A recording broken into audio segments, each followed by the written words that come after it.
Grade 1 hanggang high school, naglalaro ako sa top 1 tsaka top 2.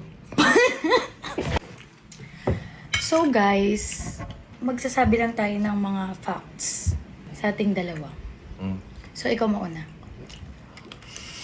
Paborito kong sinigang. Tama. Ako, paborito ko pansit bihon. Gumigising ako ng 6 a.m. para mag-jogging. Eh ako 3 AM pa lang, gusto na ako para mag-jogging. Wala ka pala sa akin eh.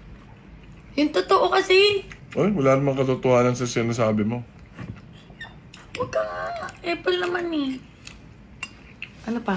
Akala ko ba, Pax? Parang pagandahan ng kasinungalingan yung sinasabi mo eh. Sige na, magbigay ka na. Eh kung nagja-jogging ka ng umaga ng alas 6, I-delete ko na lang yon. sobrang pogi ko. Tuwing umaalis kami, ako lagi yung nagde-drive. Masobra ka na ata sa kategasya ng pagmumukha mo. Bakit? Kaya ko na may driver ka. Nakikita mo lang na nagpapadrive ako, pero kadalasan ako. Pero ako nagde-drive, love. Ako ang nagdodrive. Pag magkasama tayo, pero sinasabi ko sa ibang lakad ko, ako ang nagde-drive kahit pumunta kami ng QC. Sabi ko. Hindi mo alam, ano ka lang, busy ka lang. Alam ko, hindi mo kaya mga makalabas ng subdivision ng hindi sumisigaw eh. Uy, ang timbang ko na ngayon nasa 48 na.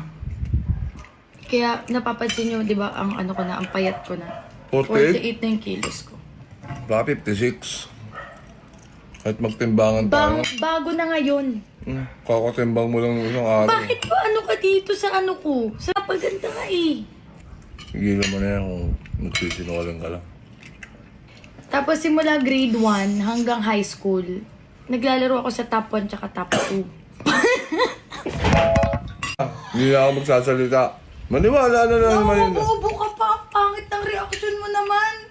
Maniwala na lang yung maniniwala. Hindi pala. Top 1 to ano? Department of Energy, hindi mo alam? Sa mga pa-contest mo? Teka lang, hindi pala top 1, top 2, top 3. Nagta-top 1, nagta-top 3. Minsan, pinaka-worst case scenario na hindi ako nakapag-review kasi nagbe-vacation kami sa LA.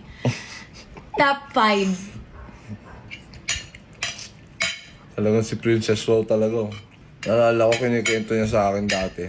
Pinagyayabang niya daw sa klase niya. Yung pinto daw nila, may nagbubukas daw sa kanya kasi sobrang laki. Prince yung nasabi niya sa mga klase niya. Princess daw siya ng ano.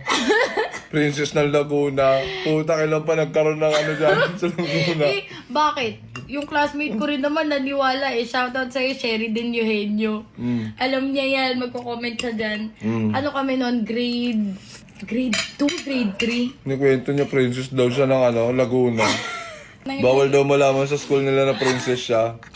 O yung classmate ko naman, talaga Baka prinsesa ng kagagahan. Bakit sabihin mo? meron akong ex na artista. Ikaw yung tinutukoy ko. Pagiging ex-boyfriend na kita, kasi maging asawa na kita. O, facts yun. O. Sa Malaysia may pinakamasarap na pagkain para sa akin. Totoo. Aking galing Claveria. Nag-grade 3 ako sa probinsya. Kaya natuto ako mag-Ilocano. Ako, nag-entrance exam ako sa Harvard. Na-accept ako. Pero hindi ko tinuloy kasi kulang kami sa budget. Kawawa ka naman pala. Oh, ikaw na. Tanggap ka na eh. Hindi ka pa nakano. Mahal kasi yung transpo. Magkano ba tuition? Mahal! Baka pwede mong gamitin ngayon. Pwede yung ano mo. Ito, papakita ko sa'yo sa email. Kung di ka pa nga nag-YouTube, di ka pa magkaka-email.